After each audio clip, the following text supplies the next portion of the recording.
Hey everyone, welcome back to the show. Today we're diving into the topic that's close to many of our hearts, and that's making the leap from working a full time job to fully committing to your side hustle as a photo booth business owner. I know it's a big step, and it's just so crucial to have a solid plan in place.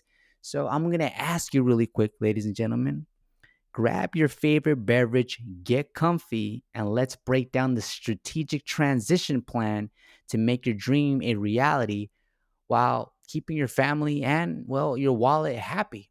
So let's dive into it. First things first, let's talk about the foundation of any good transition, and that's understanding your current situation. It's like knowing the amount of gas in your gas tank before a long trip.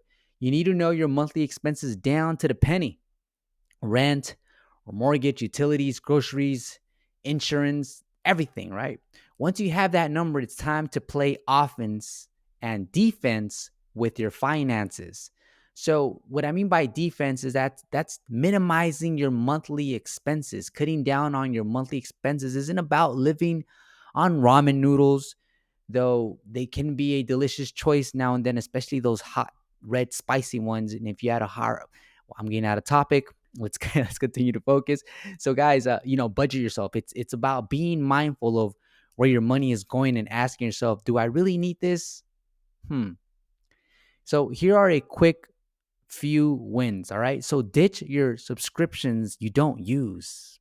Probably all of them. Shop smarter. Use discounts, guys. Meal prep, those kind of things.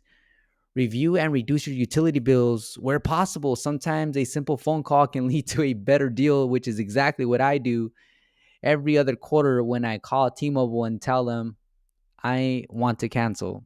Oh, I'm sorry to hear that. Is there anything we can do to keep you on? Yes. My monthly bill keeps going up. And what they'll usually do is they'll give me a credit and they'll give me a reduction on my bill. Keep in mind, guys, I have a business account with T Mobile. All right.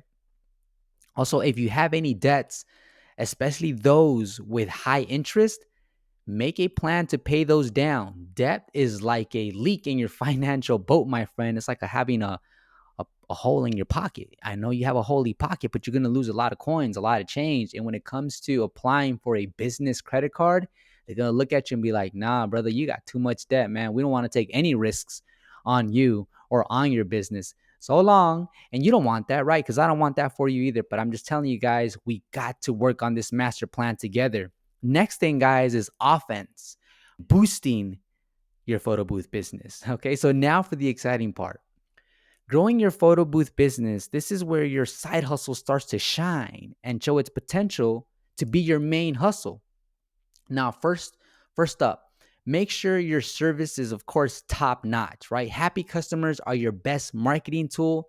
I hang out with photo booth business owners from now and then, and one of the things I always ask them is like, "What's your best marketing strategy?" And the cool part is sometimes they say repeat customers.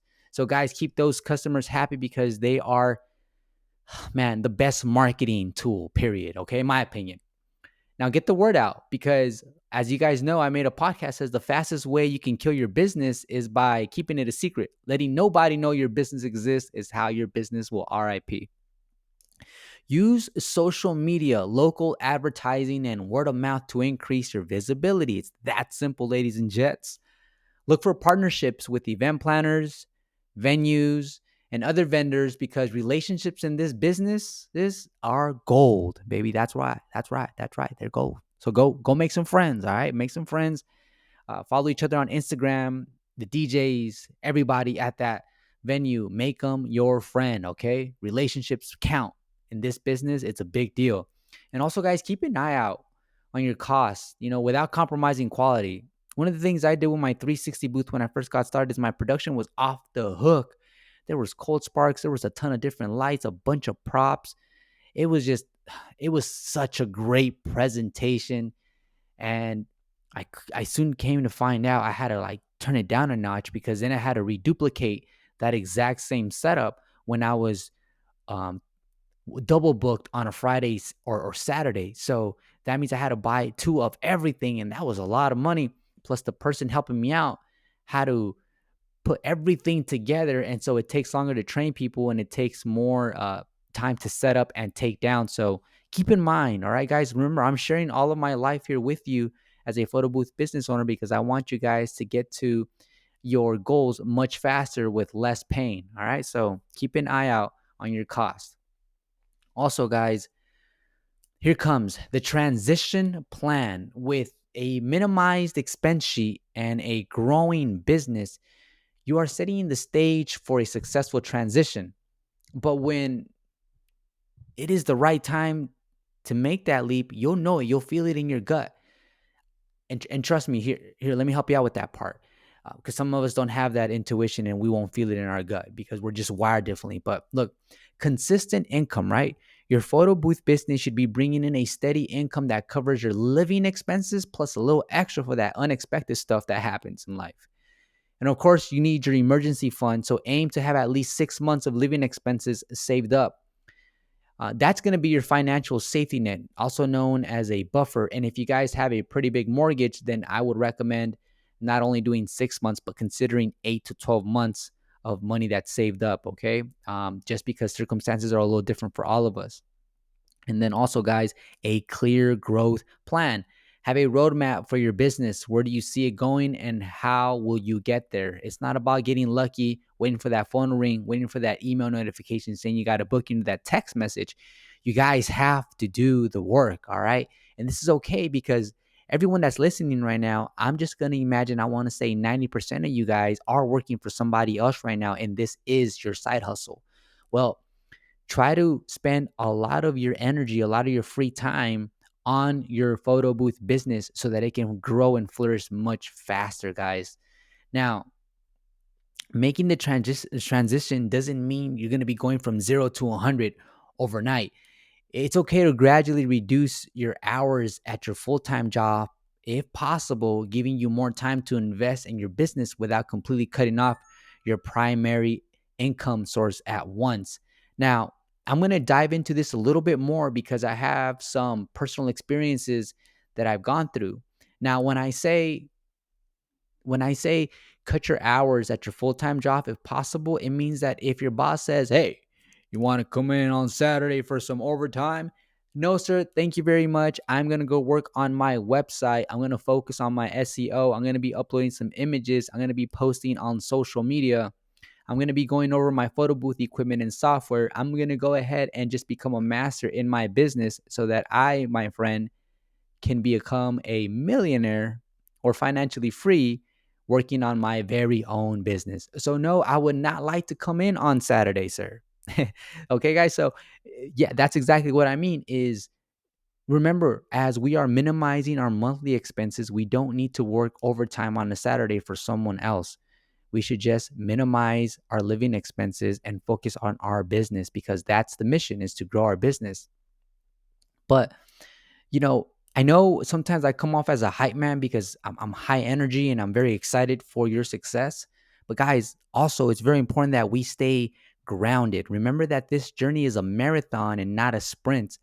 Keeping your cost of living low not only makes financial sense, but also reduces the pressure, allowing you to focus on what truly matters. So, growing your photo booth business and enjoying the process, everything should go hand in hand. And even though you will experience the photo booth seasons, okay, there is slow seasons. When there's that slow season, this is more the reason why you guys right now at this point should start living a more frugal life, just in case the economy or something takes a crazy turn, guys. All right, I know that this last words were a little bit more caution to the wind, but I do want you guys to know that I was able to let go of my full time working for someone else to working full time in my photo booth business and also working full time as a content creator.